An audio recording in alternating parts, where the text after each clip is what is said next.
Welcome into another edition of the Appalachian Wireless Sports Overtime. Josh McKinney, Jamie McCracken. My mic is on now. We have reached week 3 of the high school football season. Jamie, some big-time matchups, not just here in the mountains, but across the state. You weren't worthy enough to have your mic on there for that tease. That's all right. Big time, maybe an understatement, though. Corbin, Danville, Southwestern, Mercer County, Harlan County, Knox Central, and, of course, our Appalachian Wireless Game of the Week. That's right. A couple of state championship contenders in Class 1A and Class 2A meeting on the west coast of our coverage area tonight. That, of course, is the Hazard Bulldogs and the Somerset Briar Jumpers, our Appalachian Wireless Game of the Week. Hazard visiting the Briar Patch in Somerset, always a tough place to play. Scoreless in the second until your boy, Jordan Doan gets loose out of the Wildcat. Doan to the house down the sideline. 6-0 Jumpers. U-Pike top play contender. Hazard going to the air with Bailey Blair and Braxton Whitaker. Give the Bulldogs 55 yards on the pitch and catch. We're tied at 7. Another U-Pike top play contender. Somerset's turn. Doan at QB, bluffs the throw, tucks it, and why even throw the ball when you've got him in the backfield? So good. 40 yards on the run, touchdown Jumpers 13-7. Another U-Pike top play contender. Check this out. Patrick Ausler. It's tipped. Isaiah Cornett right into the breadbasket. They drew that up. I told you we had a catch of the night, and the Briar Jumpers Hazard its first loss of the season as we go to the Highlands Black and Blue Clinic scoreboard. The Briar Jumpers beat the Bulldogs 33-15. You gave the money sign there. Let's go to North Laurel. Dakota Steelman taking Neon Knights to the next level with his sports bra. You like that? Not really.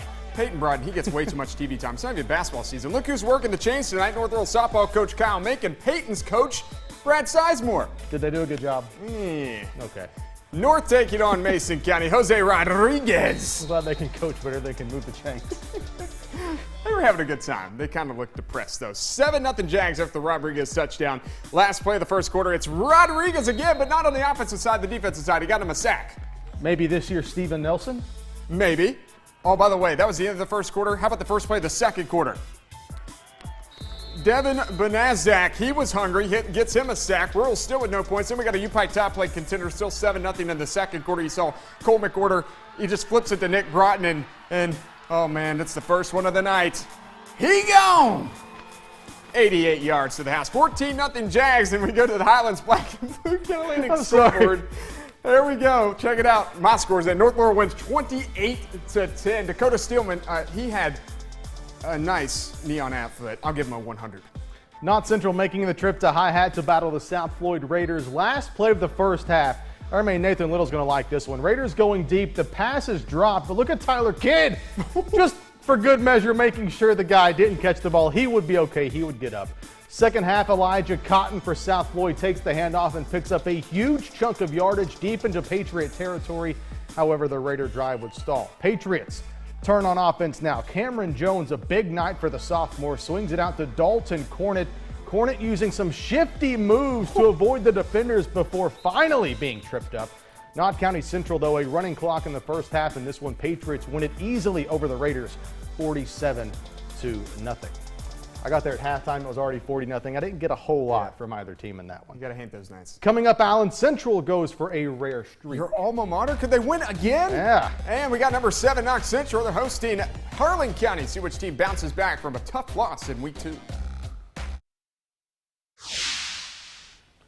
Time now for our Fans in the Stands, sponsored by Lincoln Memorial University. Williamsburg fans excited for some Sports Overtime t-shirts.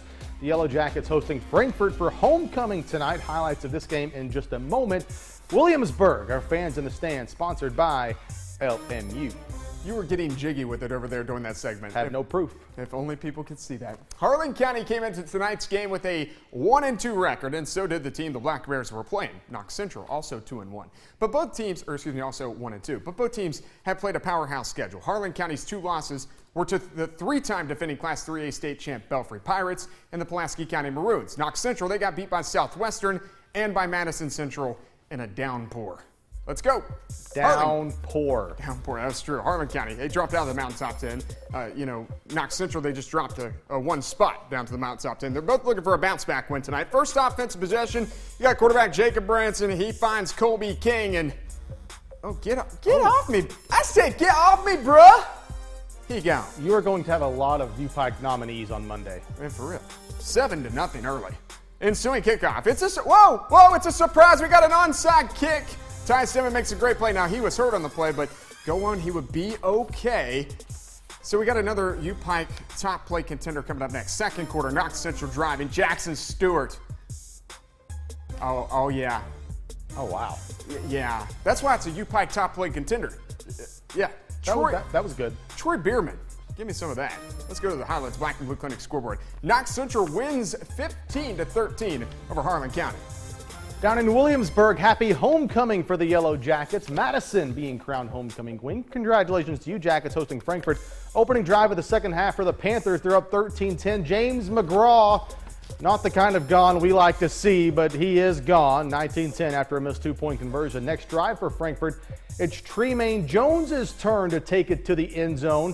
25-10. Panthers on the road at Williamsburg, of course, looking for its first win. But the Jackets get some energy and drive into the end zone. Dalton Ponder is going to help the cause, getting a little bit closer before being knocked out of bounds. He'll punch it in for the score on the next play. Jackets only down 25-17 halfway through the third, and they would come back to win it 34-33. The Jackets get their first win of the season. All right, one of the Southborough cheerleaders tonight said, "Can you edit my pimples out?"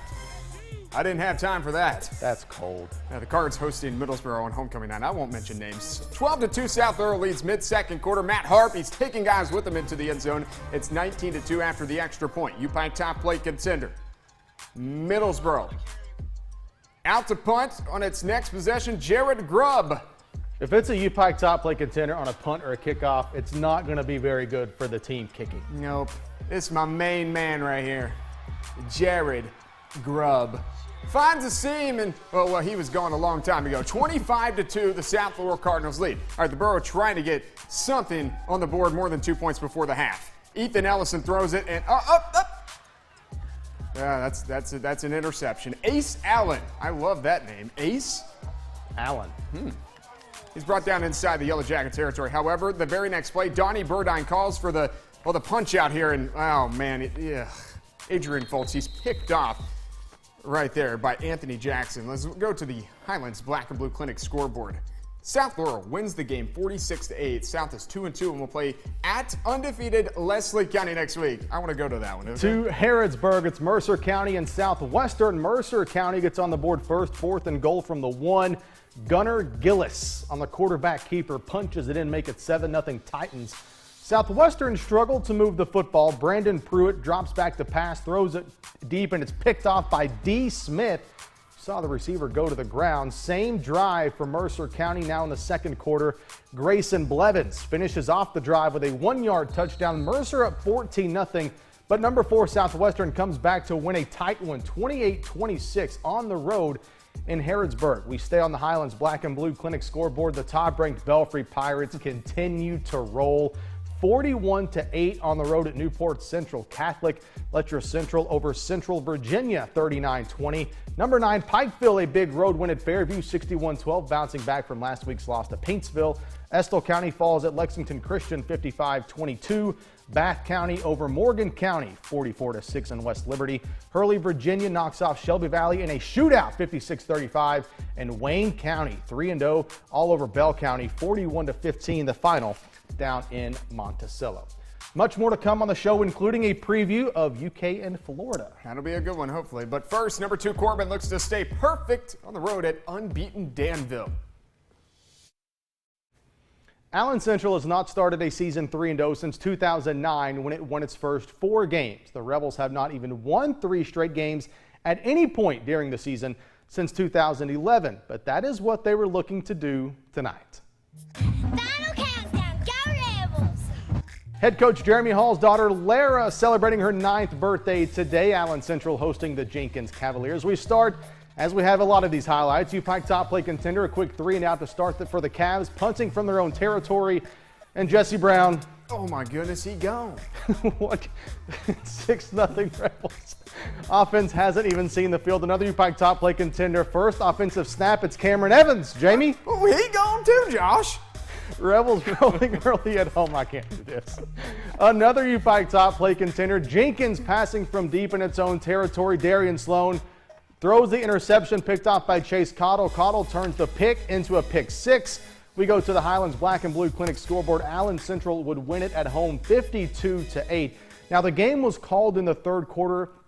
A player from Jenkins was injured and taken off the field in an ambulance. We are not sure who the player is or his current condition. But as you see in this picture, players, coaches, and cheerleaders all gathered at midfield to kneel in prayer for the Jenkins player. We hope, definitely hope, that the injury is nothing serious and that his recovery is certainly a quick one.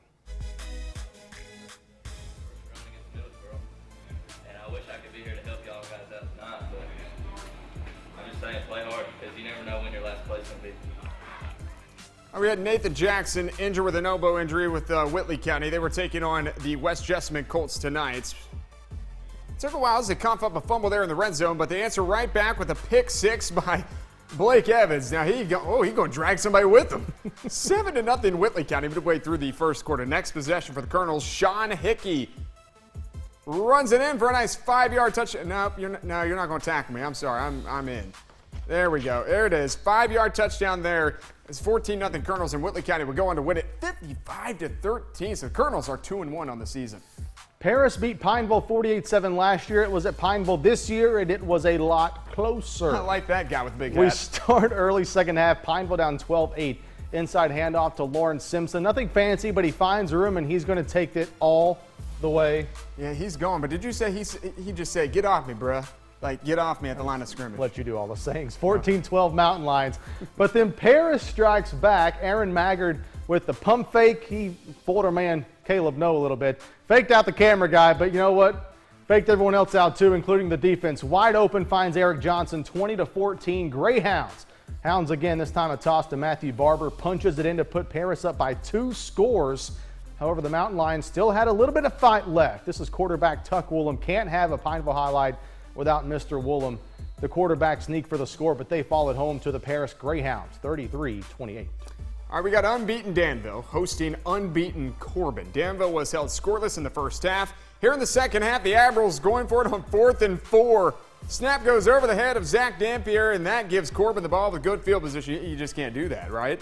No. Yeah, I didn't think so. Corbin punches it in from a yard out, 20-0. Corbin. Ooh, still in the third. Danville on the doorstep.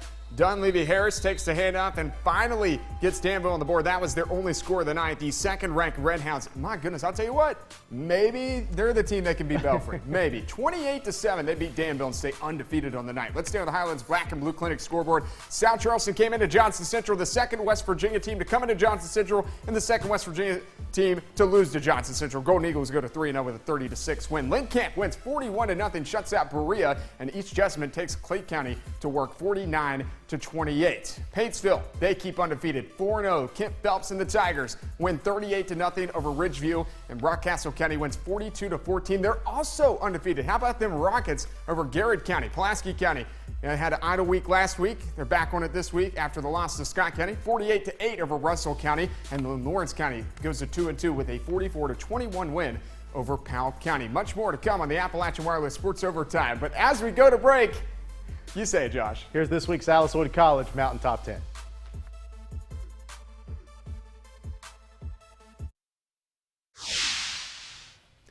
Our time for our student athlete of the week. Axel Bryant was a senior at Owensboro County High School where he had a 3.7 GPA. He was a 3-time Bluegrass State Games gold medalist in archery and was a member of the academic and destination imagination teams, as well as the Beta Club, band, and choir. Axel Bryant, congrats, of Owensboro County, by the way, our student athlete of the week. Well-rounded, I think. Yeah. How about some Long John Silver as our catch of the day? We go back to our game of the week. Isaiah Cornett of Somerset. I like this. One of the better plays we've seen this season. They didn't mean to do that. It doesn't matter. Off the tip ball, keeps his eyes locked on it, hauls it in for the Briar Jumper touchdown. Somerset would beat Hazard 33-15. Isaiah Cornett of Somerset, our Long John Silver's catch of the day.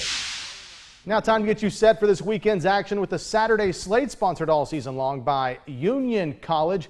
Another chance tomorrow for the Kentucky Wildcats to get that nasty taste out of their mouth from last week's miserable loss to Southern Miss. You can say miserable. That's right. They have not won since 1979 down there in the swamp. The Cats go on the road to Gainesville, a place they have not won in 37 years, as I mentioned.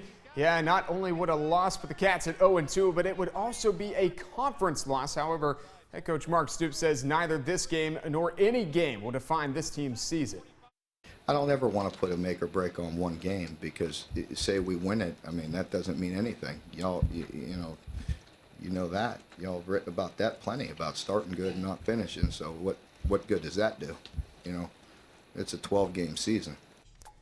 I was at that Southern Miss game. It was very depressing. I hope they You're don't in a get better to- mood now, though. Yeah, no doubt. Kentucky at Florida, 3:30 p.m. this Saturday, right here on WYMT. Now, Florida has won 29 straight games versus Kentucky, but again, it dates back further than that because they lost in the Swamp. They haven't been won there since 1979. You see, the Cats have not won in Gainesville since 1979, and maybe the wildest stat of all, Kentucky has won its second game of the year in each of the last 18 seasons. Where'd you get that stat at? Don't know. Also at the college level tomorrow, Morehead State is at home versus the Cadets of the Virginia Military Institute, and UVA Wise opens Mountain East Conference play versus the Notre Dame Falcons. Mid-South Conference action, Cumberland's host the winless Cincinnati Christian Eagles. I will be there with our man Brandon Hensley. And Union is on the road at number 17, Campbellsville, as well tomorrow in the MSC. Now we are done for tonight, but as you just saw, a lot of college to get to tomorrow. Jamie will be solo tomorrow night, a bit of a change on Saturdays. Yeah, you know, I'm just going to chill and hang out and watch football because that's the way it works. I just didn't want to do it with you anymore. That's what it was. Oh, okay. A new format to the Saturday show, a little shorter version, but we're still going to bring it. Right? A lot. There's still a lot to get to, a lot of stuff. Good stuff. A new episode of Sports Overtime Rewind. We're going to keep that segment too. I talked to Lauren Cash last night. She said, look at you guys keeping the Sports Overtime Rewind. Of course, It's a good segment. It is. We enjoy it. It's going to be fun regardless, so tune back in tomorrow. For now, though, for Jamie, I'm Josh. Have a good night. Oh, you had up the peace sign. That was good.